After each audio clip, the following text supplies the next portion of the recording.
Trevor Long from EFTM, Everything for the Man. He's been on lots of places, including, no doubt, to Narrabri to double-check the range of a car here or there, but we're here to talk Optus. So you have been the only person that I have noticed who has gone to not one, not two, but all three of the press conferences of what the Optus CEO has said. Now, you're not carrying water for Optus. Anyone who knows Trevor knows that's the case. Anyone who knows me knows I'm not either. But can we put one fact on the table before anything else? This is not the same thing that happened a couple of years ago.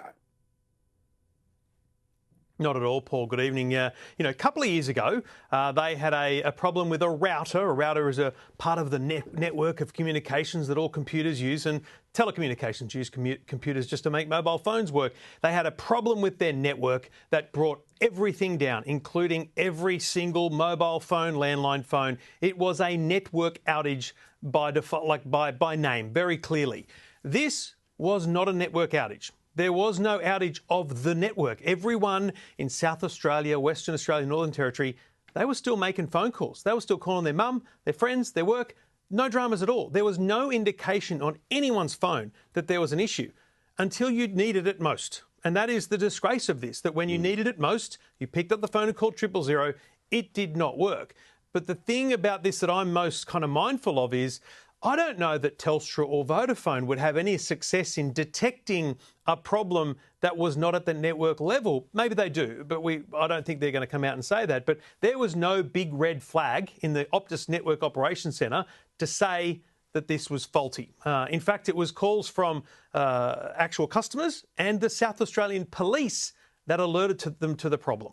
And this is the thing. Optus has got massive questions about, hang on, if somebody called customer service, why did the message not go back up the chain? What went wrong there, okay? Again, no one's letting Optus off the hook here.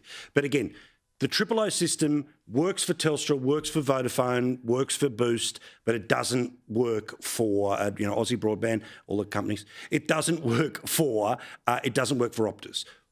Why? Have they worked that out yet? So they call it a firewall issue. Now, a firewall is just another piece of network infrastructure, Paul. And I asked the CEO today, hang on a minute, major computer network issue 2-3 years ago, another major computer network issue today.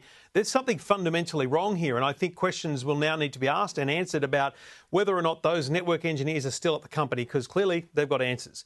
But the thing is, we don't know why that little change that they made stopped calls from going through to 000. It's quite simply put, it was a failure. Someone put the wrong load of code in, or they put the wrong number in the database. Who knows?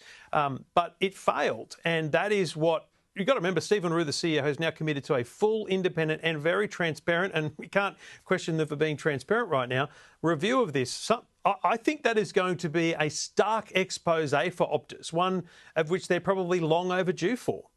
Now, depending on which website you read about whether his leadership is short-term or long-term, again, we'll see whether it happens. And I think obviously linked to what you've just said there about bigger processes means we're going to work that out not in the next 24 hours. Now, I want to put you a little closer to my lane, though, because I know if you want to, you may have an opinion on this. I'm annoyed at the state premiers of South Australia and Western Australia who decided to go nuts because it's a private company. As I showed earlier in the program, they are personally responsible as the leaders of state governments and state medical institutions for about 200 people who've died because of the ambulance ramping system. Yet the second the phone network had what it had, not inexcusable, but had what it had, this was their reaction. Roll the tape and then Trevor's reaction. We need the telecommunications companies to provide us with the assurance that people, when they dial 000, will be put through. I have not witnessed such incompetence from an Australian corporation in respect to communications worse than this. Look, it's all well and good for them to call for Optus to have this transparency, but you've got to remember, Optus didn't know it wasn't working. When Optus did know it wasn't working, they started communicating with government authorities, federally and state.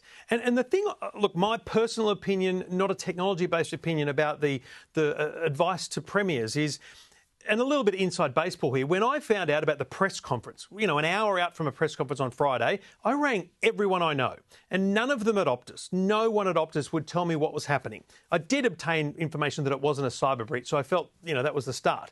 Yeah. We had no idea what was happening, but sitting in the room 20 minutes before Stephen Rule was due to come out, we, as the media, were able to obtain information that it was a 000 problem. Do you know how? Because someone rang a federal government minister's office, a little contact within the office, because an hour or so earlier, Optus had told them what had happened. They leaked like a sieve. And so you don't think that Peter Malinauskas and the Premier of Western Australia wouldn't have come out 20 minutes after Optus tells them at 9:30 in the morning or midday and taken ownership of this story? Optus, call it PR spin if you like, but Optus, as I understand it, wanted to complete the process of calling all 600 people affected. It's called a welfare check, required by legislation. They wanted to be able to say, we have called everyone. And I bet you any money they didn't expect that they were going to be telling us about 3 deaths. And you could see the emotion in the CEO's eyes. This was not a fun time for him. Well, and I bet not any of those premiers, not any of those grandstanders, as I say it, don't judge Trevor for it, would be calling anyone who doesn't get an ambulance because of the ambulance ramping systems that are failing in their own states. Again, this company, no one's holding water. They contacted all people that were potentially affected, all right? Some of this has been terrible, okay? Do you reckon anyone in state government's double-checking when your ambulance is turning up? Methinks not. Trevor, the website, EFTM, go and find it, and make sure you give them a like on Facey as well. Thank you, mate. Love you.